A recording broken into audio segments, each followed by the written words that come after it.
Hi everyone. என்னோடய Tirupati trip experience பற்றி தான் நான் ஷேர் பண்ண போகிறேன்.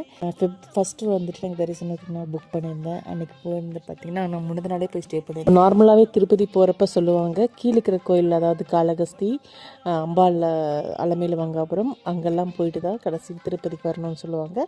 ஸோ நாங்களும் அதே ஃபாலோ பண்ணி கீழே ஃபுல்லாக முன்னத்த நாள் பார்த்திங்க அப்படின்னா காளகஸ்தி, அலமேலு மங்காபுரம் கோயில், அம்பாலை பார்த்துட்டு கபில் தீர்த்தம்லாம் பார்த்துட்டு நெக்ஸ்ட் டே தான் எனக்கு திருப்பதி ட்ரிப்பு நாங்கள் பிளான் பண்ணி உள்ளே போயிருந்தோம். ஸோ 300 என்ட்ரி தான். 300 என்ட்ரி நாங்கள் போகிறப்ப 12:15 உள்ளே என்ட்ரு ஆகிறப்ப அங்கே போயிட்டு வெயிட்டிங் டைம் அங்கங்கே நின்று தான் போச்சு. வெயிட்டிங் டைமில் பார்த்திங்கன்னா ஒரு 1.25 மணி நேரம் அந்த இதில் உட்காந்துட்டு இருந்தோம். அகெயின் நடக்க சாமி ஓப்பன் பண்ணி பார்த்திங்க அப்படின்னா போகிறப்போ 3:15 சாமி பார்க்குறப்ப என்னென்னா உள்ளே போக போக சாமி பக்கத்தில் போக எல்லாம் ரைட் சைடு லைனில் மீட்டாங்க ஆரம்பிச்சிட்டாங்க. ஏன்னா சாமி பக்கத்துலேயே போகலாம், அந்த ரைட் சைடு லைன் நீங்கள் போனீங்கன்னா சாமி பக்கத்துலேயே போகலாம். ஆனால் ஃபுல் கூட்டமாக அந்த லைனில் நின்றுட்டு இருந்தாங்க. நானும் சரி அதில் போய் பார்க்கல, சாமி பக்கத்தில் போகலான்னு போனேன். ஆனால் அது முடியல.